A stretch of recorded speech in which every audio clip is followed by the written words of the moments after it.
Hello guys, and as always, welcome back to the channel. Thank you so much for joining me yet again.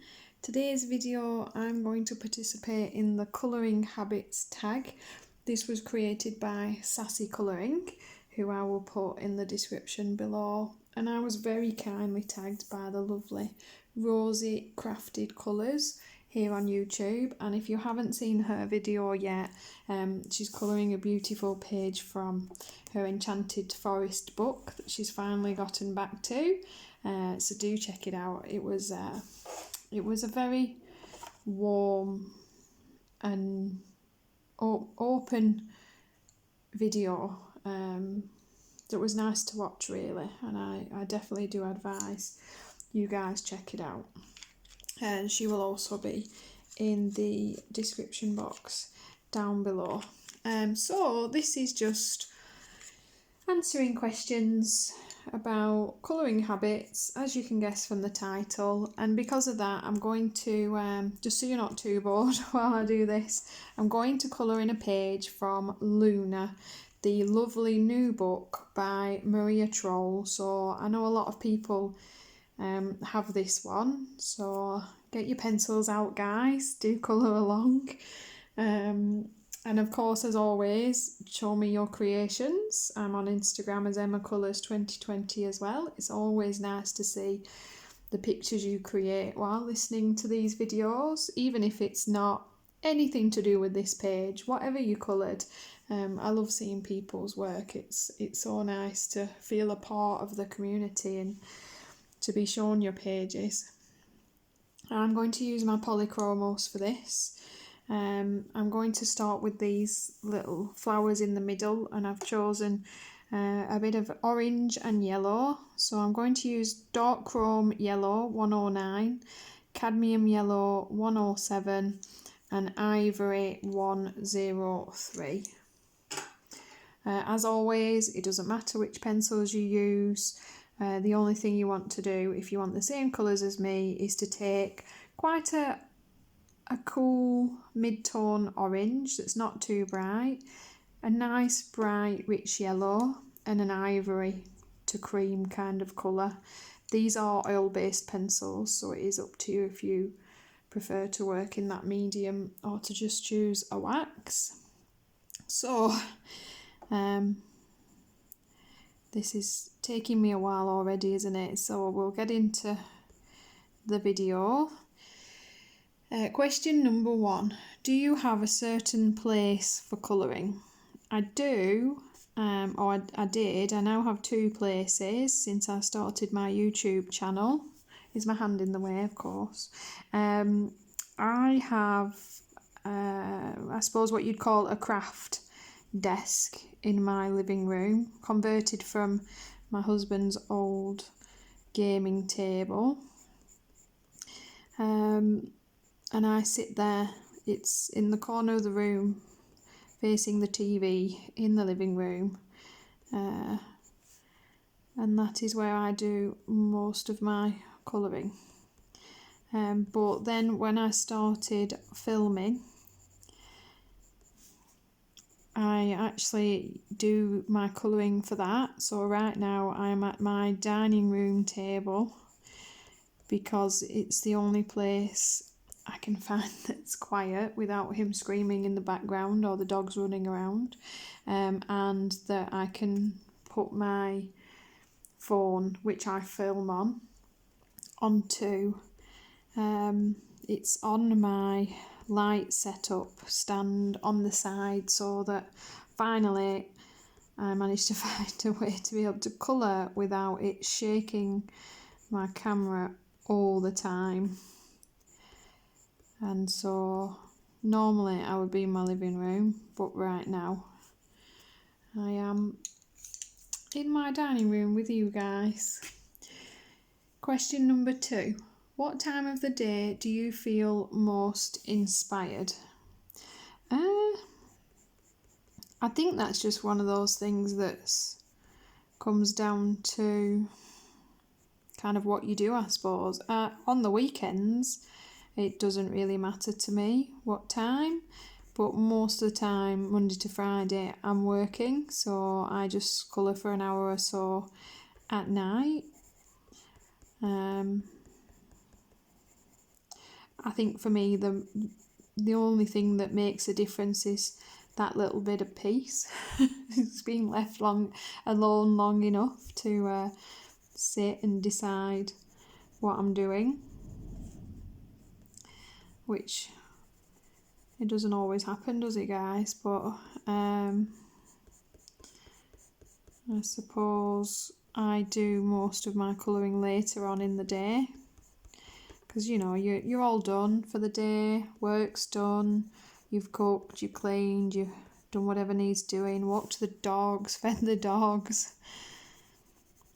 cats, everything's just done, and you know that bit of time that's left is yours. So you're not, I don't know if you are the same, guys.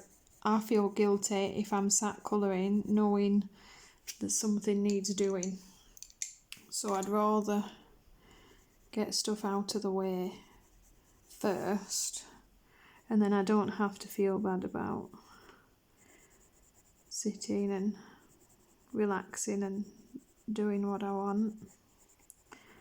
I don't have any children, so I have more free time than most. So once I'm done for the evening, my time is my own. Question number 3. Can you stop mid-picture, or do you have to finish it? Well, if any of you have seen my whips video, you know the answer to this. I am trying to get better at this, but I have no problem abandoning a page at any point. So, yeah, it's definitely something I can manage just fine. But like I say, I am working on, you know, once I start a project, getting it completed, instead of, you know, I try and keep them out separate and sit them somewhere knowing that it needs to get done. Checking if there's any more flowers on the page that I've missed. No. For my leaf colours, I've chosen Pine Green 267, Permanent Green Olive 167, Cadmium Yellow Lemon 205, and I'm sticking with the Ivory 103. Again, if you're not using the polychromos pencils, a very dark cool tone green, obviously a medium to dark neutral green. I've got kind of almost a limey neon sort of very pale green, and then a cream or an ivory. And we will start in trying to decide, I might start at the top and then where was I? See, this is why I can't do colouring chats, because without you guys being able to remind me what I'm talking about, I just get lost. I'll have to do these in the yellow as well after, I think. So, question number 4. Do you eat or drink while colouring? Well, as I showed you in my very recent January completed pages video, I had a bit of an accident and spilled my cup of tea over my Snow Princess page. So clearly I do drink while colouring. I have a drink on the side usually. I now have it put in a much more sensible spot that I won't knock it over as I reach for something. But I don't really eat and colour. I'm not sure how that would work. I think I'd be very nervous to get, well, food on my page really, because you all know even if you get a bit of wax and smudge it, how much of a mess it makes. So I definitely don't think I want to have to try and deal with getting food off my page. And also, I don't know, it sounds like hard work, to be honest. I'm not sure I'm up for the task of that much hard work. I tend to just eat separately and colour afterwards. I do colour at work in my lunch hour, so I'm the same there. I'll eat my lunch, and then obviously because I have more time left over, once I've eaten, I will colour for a little while before I go back. So, but again, it's more one thing than the other, than both those things combined. I'm just laying down a light layer of that very pale bright green over those leaves first as a base. Question number 5. Multitasking, music or TV while colouring. I'm not a big listener of music. I like music, I'll listen to it, but because I work in a surgery and we have a radio on in the corner all day, there's music on all day, so it doesn't tend to be something that I'm kind of then interested in continuing at night. My husband's a massive music fan, but for me, I'll either have an audio book on, because I do really like those, but I can't read as much as I used to. I get very bad migraines, and you have to be a little bit careful with too much reading, to be honest. Or a lot of the time I have colour tube on. I watch an awful lot of different YouTubers that I like that colour. I'm always behind. I always have loads and loads of videos saved waiting to watch, because there's too many good videos and I don't have enough time to watch them all. So I tend to do that, and occasionally I'll watch Netflix,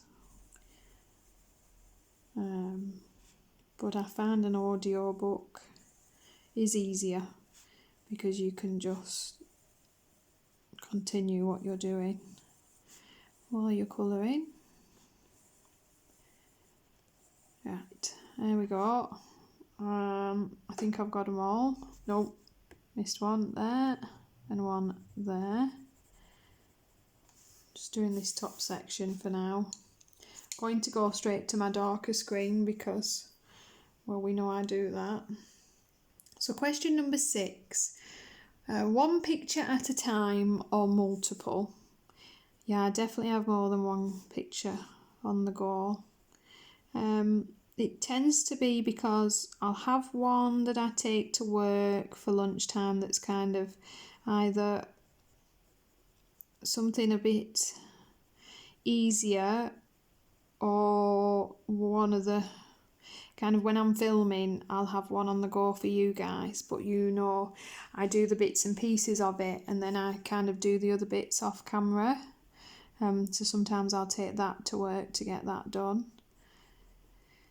So I usually have a project on my desk, a project for work, and a project that I'm using for on camera. Sometimes I'll have a couple of the easier Jade Summer or Sun Life drawing kind of pictures, the Belba, things like that. So yeah, I'll usually have a few things on the go, to be honest, especially if I'm in the middle of what I consider to be a hard page, you know, like a big project, and maybe going quite slowly with, a bit nervous about. I really have found that those are the kind of pages that I need to do a little bit of and then take a break from, come back to, and when I'm not feeling it, just do something else. So I always have other stuff going on at the same time because I get impatient otherwise, and I rush the page and I ruin it when really if I'd have just left it and come back to it instead of feeling like I had to finish it, it would have been fine. So if anything, I think I tend to have too many pages on the go most of the time, to be honest. I'm just edging the bottom halves of these and then coming up in the centre, almost like a 3 shape, just to give the bottom of those flowers some leaves some shape and depth. So question number 7, do you only colour at home or do you take it on the go? Well, I've kind of already answered this one.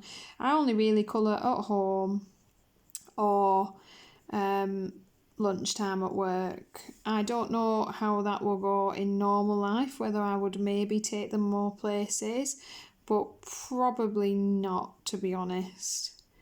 Obviously I go nowhere at the moment and that isn't food shopping or work, but I don't know, I'm not sure. I feel like it's a very mobile kind of thing for me that I can just take anywhere, like get it out at the doctor's office waiting for an appointment would feel like maybe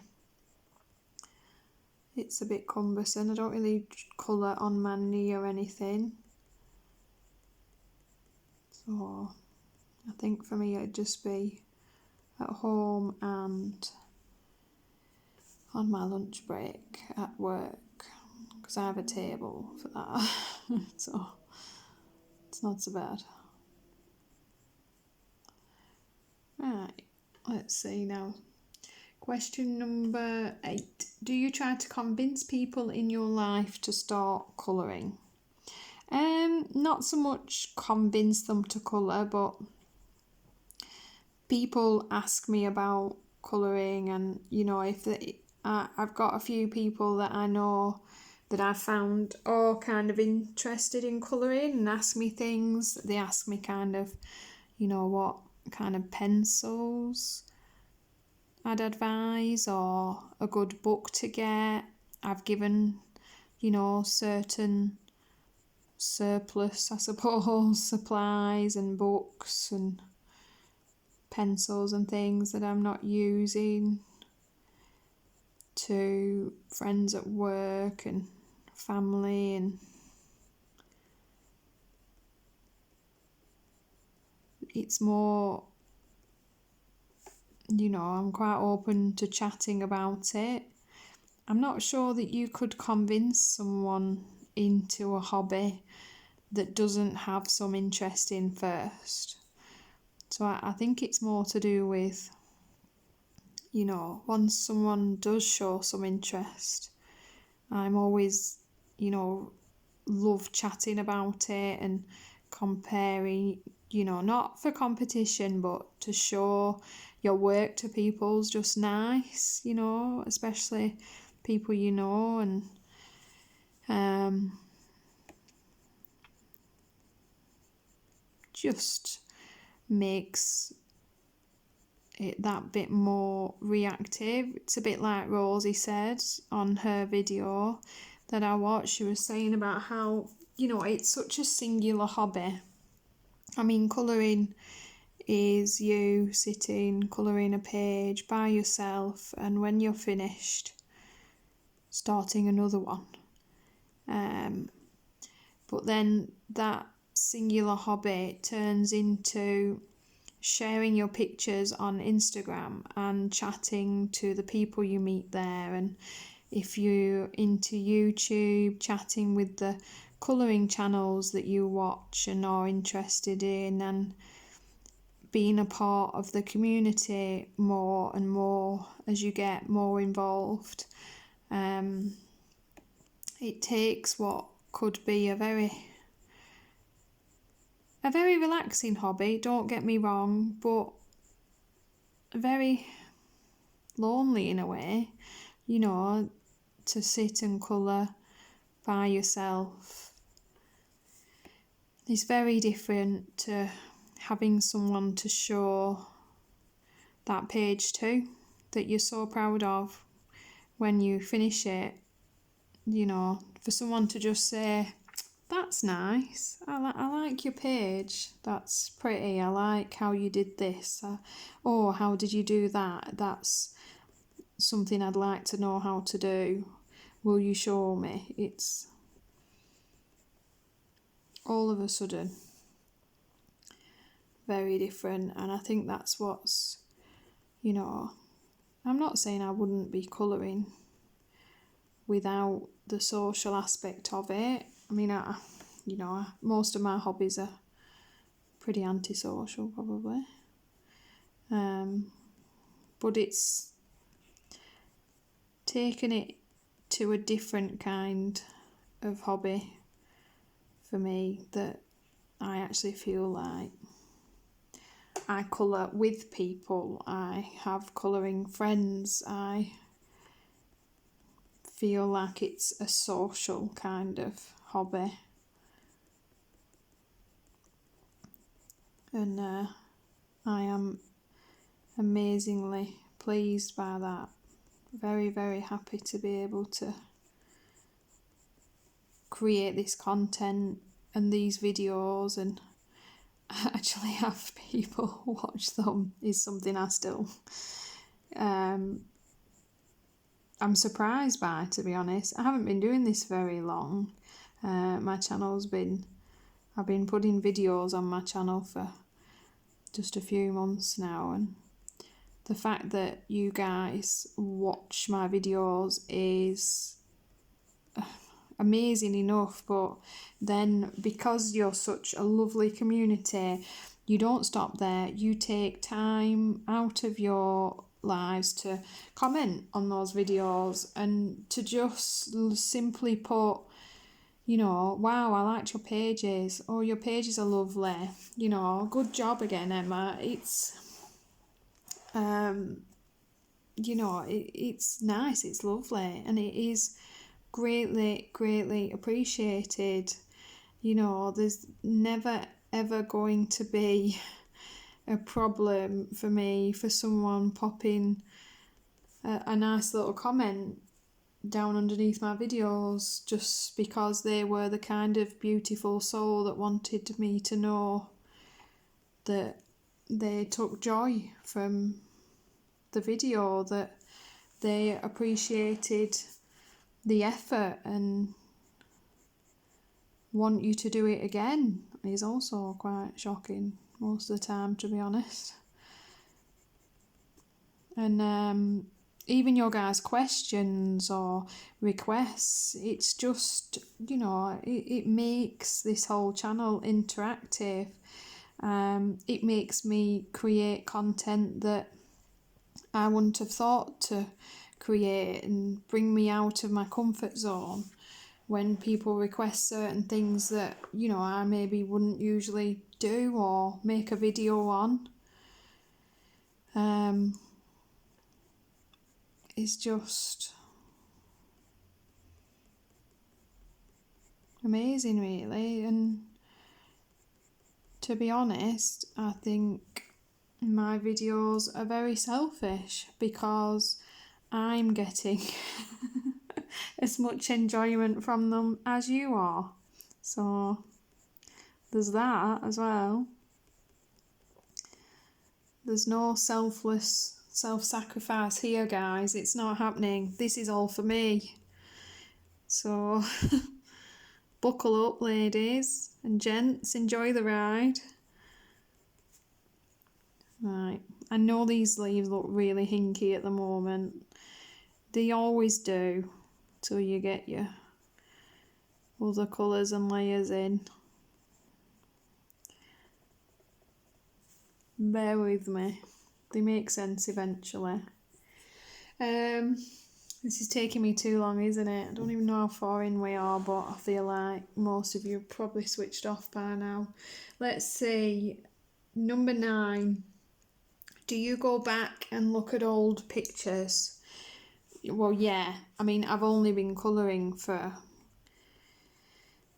is it either 9 or 10 months, I think. So obviously my pictures aren't so old yet, but I already kind of do scroll back through things just to see what I've done or check a colour combination I like, or to be honest as well, for videos and things. Like I did my completed pages video this month showing all the pictures I'd done for 2020, things like that.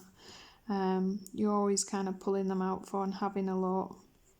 But also, you know, so yeah, I'm going to do it even on camera. I'm going to kind of sit there and say that there are a few pictures that I am extortionately pleased about and will occasionally get out to have a little look at, pat myself on the back because I didn't realise I could create something that pretty, because I cannot draw to save my life. Cannot draw, can't do it. And I know, you know, people say like everyone can draw, you've just got to practice. Well, then I'm not willing to practice enough. Basically, I have given it up. That ship has sailed. Cannot bear to look at the little stick drawings any longer. And practice is finished. But apparently I can colour okay. Definitely okay enough for my amateur eye to be very pleased with. So yes, sometimes I will.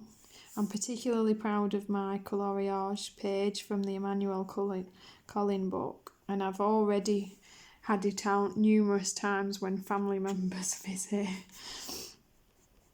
So yeah, of course when I say visit I mean video call at the moment. It's not quite the same, but show and tell works on video call just as much. I think the only difference is your family members can actually hang up on you, so they probably prefer it anyway. Once you start with the boring stuff, because I think that's my point about the earlier question. If someone's no interest in colouring, it really just doesn't hold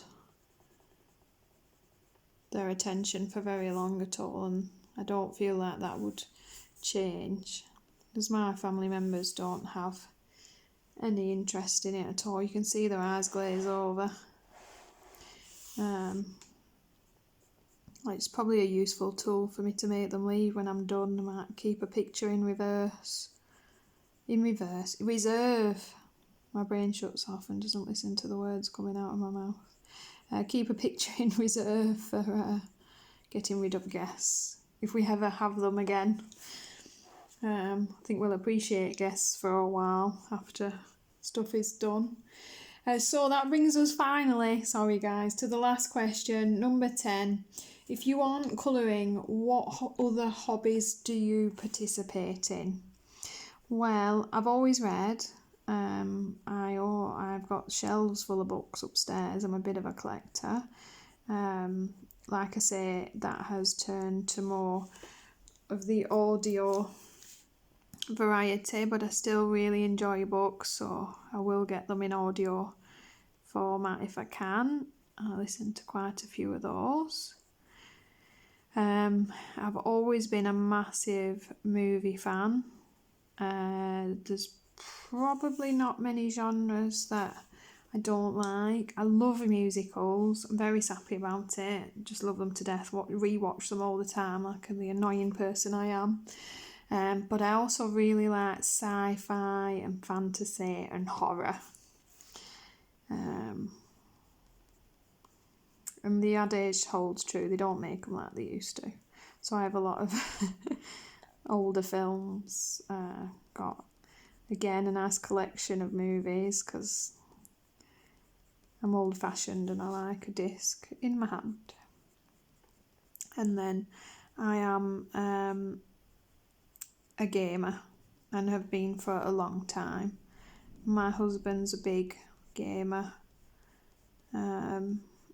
He kind of got me into it, I suppose. I play on consoles. really love RPGs, which is a role play game, so the ones that tell a story, that are kind of quite fantasy based and fun. And I recently, just before I started colouring, my friend was talking about, because obviously I was trying to find something to take up my time when all this started. She suggested diamond painting, so I tried that first, and I do like diamond painting. I've got a few, and I normally have a project out and set aside.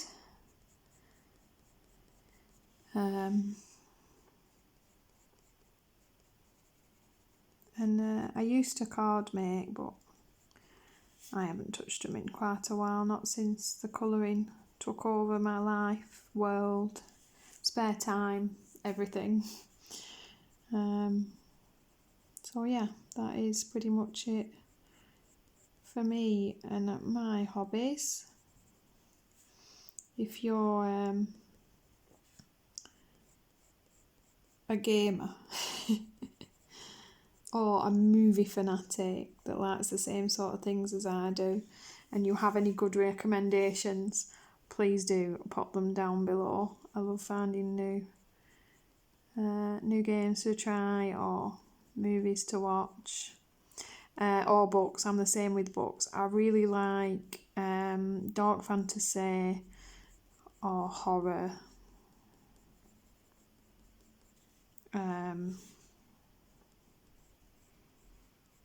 Yeah, and that is all 10 questions done. Sorry, I wanted to finish that last leaf, it would have bugged me. Not finished, but get the shading on. You will of course fix this atrocity with a mid-green, not leave it like this. So that is the colouring habits tag. I hope you found this, I don't know, useful in some way. Maybe left me whittering on in the background while you coloured for a bit of noise or something. I wanted to say thank you very much for joining me for my videos. It is very, very special for me to be able to do these videos and to actually have people watch them, like them, put lovely, lovely comments down below, interact with me, contact me on Instagram, ask me questions, and to be honest, just say hello, anything, have a chat.